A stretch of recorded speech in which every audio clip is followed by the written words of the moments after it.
নমস্কার বন্ধুরা, খেলার খবর 11 চ্যানেলে আপনাদেরকে অনেক অনেক স্বাগত।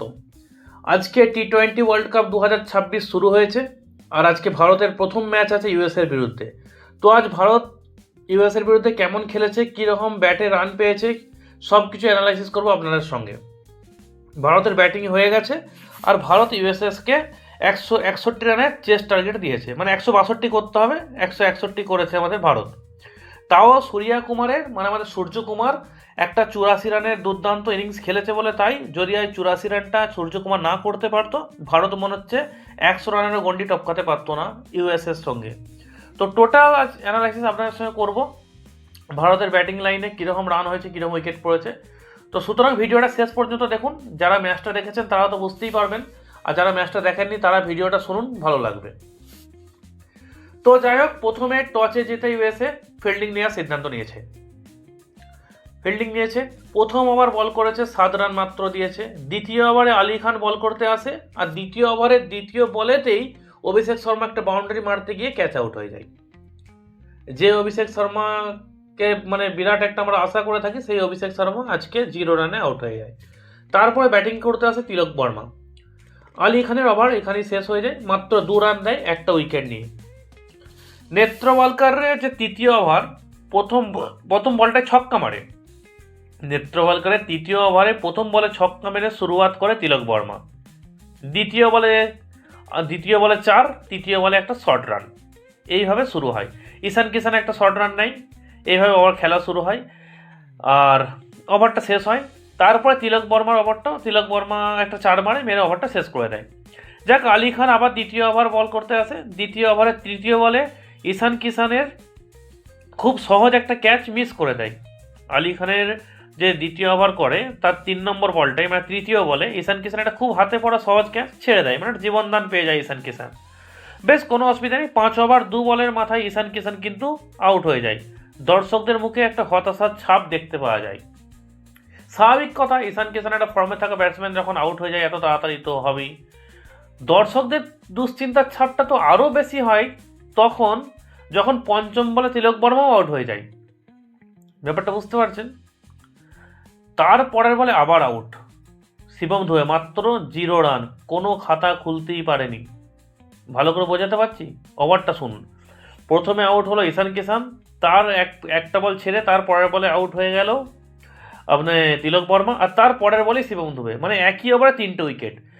ভারতের মতো একটা শক্তিশালী দলের একই ওভারে 3টে উইকেট ফেলছে ইউএসএ, ভাবার আছে ব্যাপারটা। কিন্তু যাই হোক, এটা অবাক করা ঘটনা।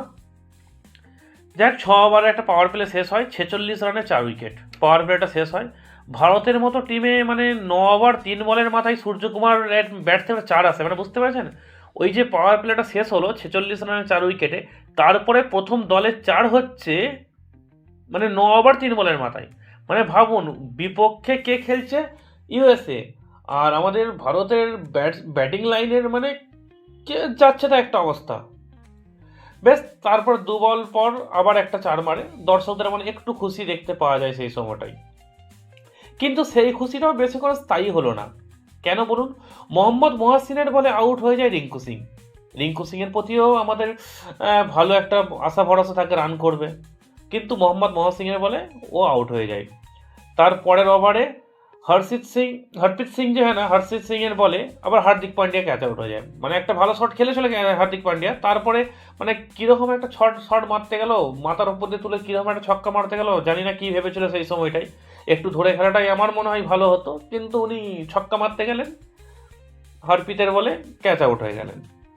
তা 14 ওভারে, এবার ভাবুন 14 ওভারে যখন ড্রিঙ্ক ব্রেক হয় তখন ভারতের স্কোর কত জানেন? ভারতের স্কোর 86 রানে 6 উইকেট।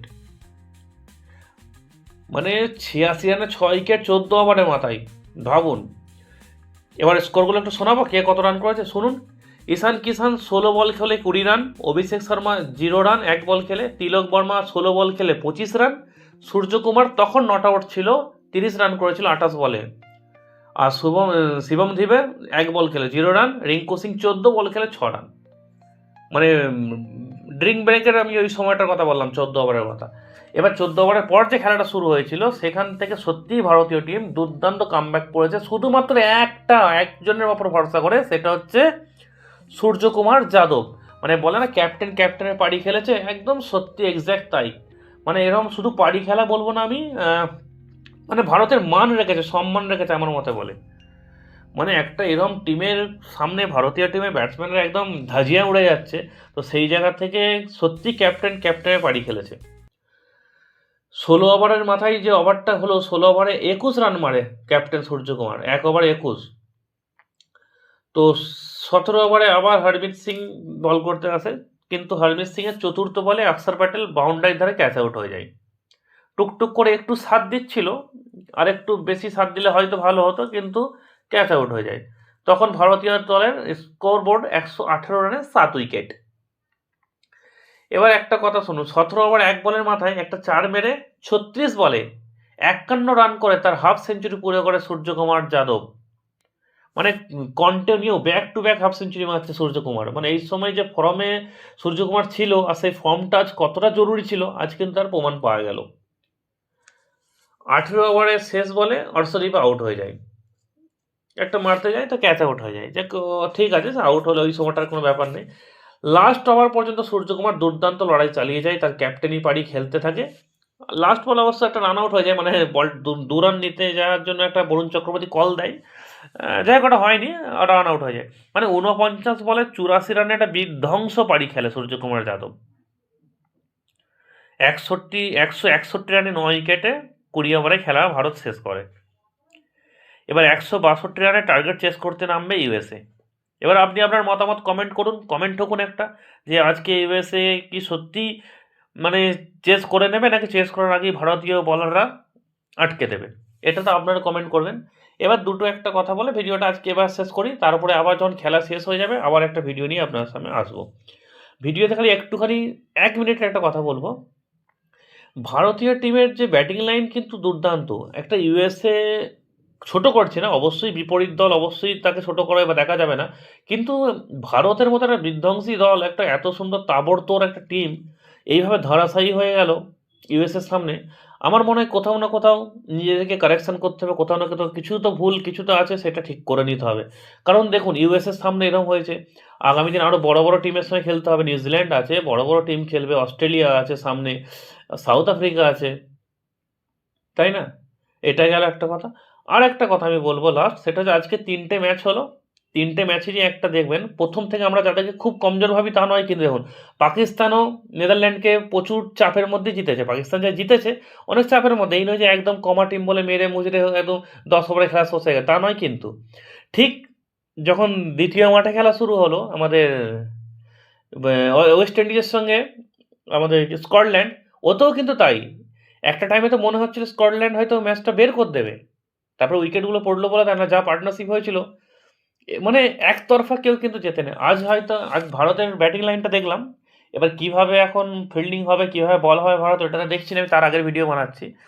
কিন্তু আমার মতে একটা কথা যেটা দেখলাম, কাউকে কিন্তু আর কম ভাবা যাবে না, সবাই কিন্তু প্রস্তুত হয়ে আজ বিশ্বকাপ খেলতে এসছে।